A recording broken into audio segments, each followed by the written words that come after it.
Well, they say it's not about how you start, it's about how you finish. But in Atlético Madrid's case, they were strong on both ends. They started hot with 2 goals in the first 6 minutes, and they scored the last 2 goals of the game to tie it up in this 8-game thriller.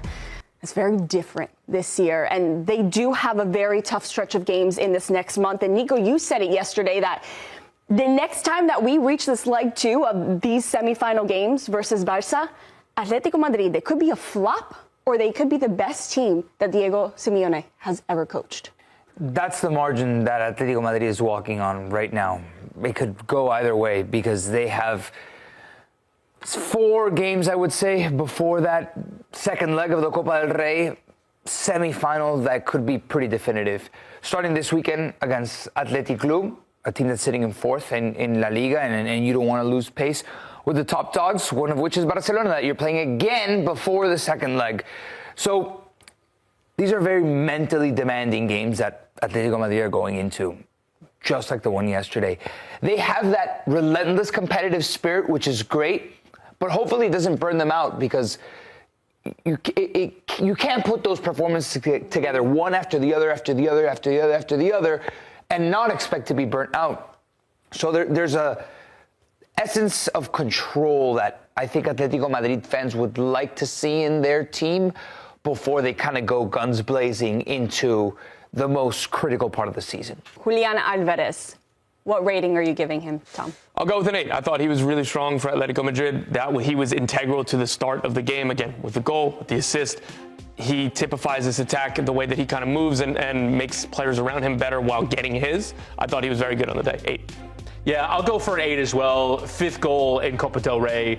He has been a really top-level performer, I would say, for the last 2 or 3 months. It was a bit of a slow start for him. He is fitting into this team. He's a perfect identity fit for Diego Simeone, and I really do appreciate the way that this player has developed. Let's be honest, when you're kind of in the shadow of Erling Haaland in Manchester City, there is a different expectation. He played in every Premier League game. He was an important player for Manchester City, but there's a different thing when you are relied upon to deliver the goods game in, game out. I think he's starting to live up to that now. Yeah, and he's growing and he's turning into a different type of player. He was a compliment. He was a sensational compliment to Erling Haaland. That's why, for me, sorry, graphics, 8 and best player of the game. Although Atletico Madrid didn't dominate, but his shift that he put in was worthy of a man of the match performance, and he goes from being that compliment to Erling Haaland, playing beautiful football. I think there was such a sensational compatibility between those two, and now he's really taken ownership of his role at Atletico Madrid, so much so that it's invaluable. I'm throwing money at the wall for this type of player. If he's going to be running like he's running in the 89th minute physically, you must say, and I'll give Atletico Madrid their physio or their fitness trainer. I'm giving him an 11, right? Because the way that Atletico Madrid is running to the 90th minute is sensational. Sensational compatibility. That was beautiful, Nico. I'm going to steal that. So you look at some of the players that this team has, that Atleti has, that really impacted this game. Some new signings over the summer, so it's time for our Zillow new home search. Guys like Julian Alvarez, Alexander Sørloth. I mean, Alvarez scored the first goal for Atleti to start it off, and Alexander Sørloth is the one that helped get them the goal. Yeah, the equalizer. Yeah, the equalizer. I'm slacking here. And he scored the late-winning goal in the La Liga match. For me, Alvarez, I think, is the pick of this bunch. When you look at the 20 goals that he has now, having scored his 20th on Tuesday night. You see that 82 million price tag on Julian Alvarez, but he's invaluable. What he brings to the table, no one else in Atletico Madrid can bring. Without Julian Alvarez, this Atletico Madrid team wouldn't be what they are right now. This was one of those signings where we talk about the transfer market all the time. We talk about what does a team need, who could be fit. This was the most no-brainer transfer, and it came to be, and it's working out exactly as they hoped. But there were questions at the beginning. Yeah. They were very impatient with Atletico Madrid, with Julian Alvarez, the media. And I mean, you don't have to convince me, right? Who cares? Yeah, but I do think, though. But he's come through. He has 25 goal contributions in just over 2,500 minutes. So we looked at that stat, like, again, going by appearances, which makes sense. But his per game ratio, his per minute ratio, the underlying numbers, he's in the dark green towards like the 85th percentile and better among La Liga forwards, among Champions League forwards, among everybody. This is a world-class player. This was an excellent signing. Yeah, and I do think that with Atletico, they don't have the resources that everybody else does. And so when they take a swing like this, it has to connect. And we've seen them kind of have this last era stunted by the swing they took, for example, on Joao Felix, on Thomas Lemar, that didn't quite work out. And so for Julian Alvarez to actually be delivering, it was close to a guarantee, but it wasn't a complete guarantee that it worked out like this. And he has now really started in these last 2 or 3 months to hit his stride, and now he has to carry this team into the business end of the season. Winnie, how about Javi Galan? What would you give him for his performance yesterday? I mean, he was probably lucky to not get subbed off at halftime. I'll probably give him a 4. Oh, I mean, actually, I'm probably down. I'll go 3. Sorry, graphics team. 3. Yeah, I'll give him a 3. Base is always 4, yeah. So you're going even lower. Yeah. I'm going for a 3 just because when you are absolutely tormented. And you probably should be subbed off at halftime, and they're conceding those goals, and Lamine Yamal is having you on toast. I think when you become the liability of the team, I think you have to drop that rating that little bit lower. So for me, it's a 4. Yes, he had his hands full. I don't know if he got torched the whole game because there were a couple of duels that he won with Lamine Yamal individually. He did get booked, and in our group chat, when I asked for the sub at halftime, when I said for Galan, I wanted it because he was booked and because Lamine Yamal was going to keep on attacking him. He needed to be removed, and Cholo reacted a couple of minutes later after the half in order to switch over for Mandava. 3. He couldn't handle Lamine Yamal. Not many players can, but he struggled really bad on the day. Yeah, for me, I'm going to give him an 8. I think that Rafinha was probably the more impactful player in the game, in my judgment, but Yamal still was absolutely cooking down that right side and absolutely giving the Atleti fullback Javi Galan an absolute run around for the course of the game. So Yamal delivering that creativity. We were talking during the break. I think this Barcelona side are creative against absolutely everyone they come up against, and Yamal is such a key part of that. So I'll go for an 8. 8 for me as well. He typifies what this team does in the attack. It's such beautiful, tantalizing football with a youthful exuberance.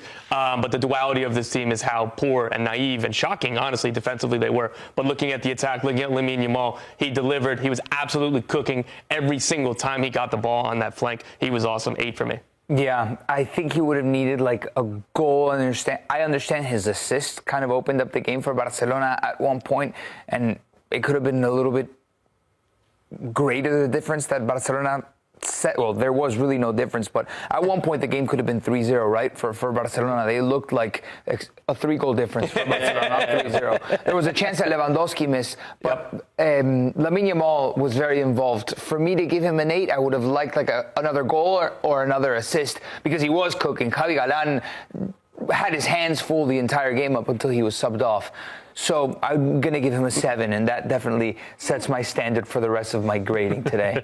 And that's what they're used to seeing with Diego Simeone teams. Like 4-4 draw is the antithesis of what we're used to seeing with this club. It was a lot of fun. It was wide open. It was really sloppy on both sides. But this is not what we're used to with this team. It is a completely different iteration of Atletico Madrid right now. And I think it is an indication somewhat that this isn't necessarily the competition that they are prioritizing. Now you can kind of have a little bit of a shift in mentality because the second leg is not for 5 weeks, which is a very bizarre feature of this Copa del Rey. But I think because it's not for 5 weeks, you can say we're playing a first leg as long as we don't get smoked in the first leg. But they almost did, though. Right. Right? I don't know. I disagree in the sense that they're not prioritizing the Copa del Rey. Atletico Madrid has been put together. They have a super team, Chris. They can't afford to just say, all right, Copa del Rey, meh. Against Barcelona, meh. Because by the time they get around to the second leg, they could be out of the Champions League to Real Madrid. They could be out of La Liga title race way too soon. And then you got to make do with a Copa del Rey. The way that this team has been put together, you look at it on paper, and you must compete on everything. I couldn't imagine a Real Madrid or a Barcelona saying, Copa del Rey, we'll brush it to the side when you're playing one of the other top teams in especially Spain. When all the big three giants are into the semifinal stage. How about Pedri, who got the first goal for Barca?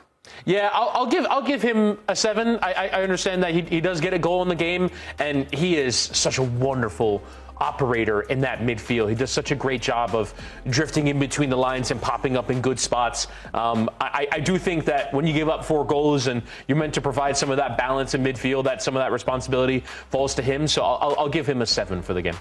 Yeah, I'm leaning 6 just because, as you said, Woody, I think a lot of their issues came in defensive transition, and I don't pin that totally on Pedri. I think that has much more to do with Frankie de Jong. He cannot be the single pivot or double pivot in this kind of game, in this kind of team. You look at some of those athletic goals and some of their chances, it was just really naive and silly. So I'm not pinning all of that on Pedri, but you know who you're playing with and what the game requires. He needed to do a little bit more defensively. Again, going forward on the ball, he was very, very solid.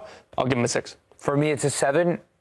There's a thing that Barcelona has, which is balance, and he offers a lot of that balance and control. For the large bouts of this game, Barcelona controlled it. Now there's questions that Hansi Flick has to ask himself as to why they're losing control all of a sudden at the beginning and towards the end, and why they shut off and why they're not able to see a game like this out. But the main guy to that success and to that balance and to that control of these large majority of the bouts of these games is because of Pedri. You guys keep talking about the defensive issues of this team. So what would you grade Jules Koundé? I'd say a 5. Look, again, he created the goal with an assist. But you look at the highlights that Woody just ran through so expertly. He was charging forward. It's just such naive defending. And he has a much different job this year than he did under Xavi. Hansi Flick wants his fullbacks to get forward. And that's where they're exposed defensively. So that's, again, when you concede 4 goals and he was around it as much as he was, the assist was really nice.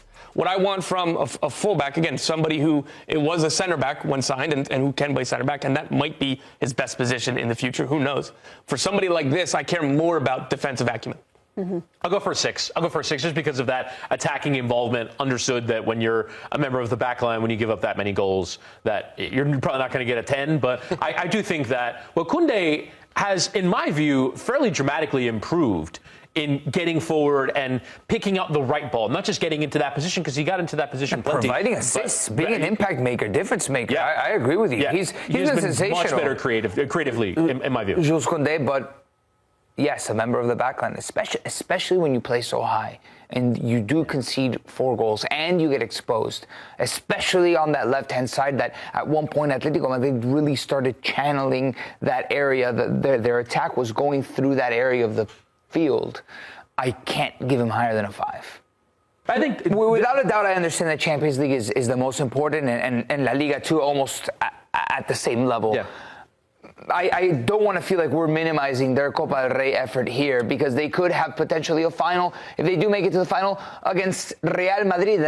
And because it's a 4-4 game, saying that they don't necessarily care as much about this game, I don't think any footballer goes into a game saying, all right, we don't care about this, just let's go and have it be vibes football. The nature of the game, having had those 2 very early goals, kind of set the tone for Barcelona to have this counter reaction into the dynamic of everything that was playing out, so much so that they got 4 goals. Yes, there were a couple moments that were extremely uncharacteristic of a Cholo Simeone-led Atlético Madrid, which is concede 2 goals from a corner kick at the same post, almost identical, right? That Cholo Simeone is not going to be happy about that, and he's going to have to sort those things out. But from what I heard Cholo Simeone say in the press conference is that he's proud of the team.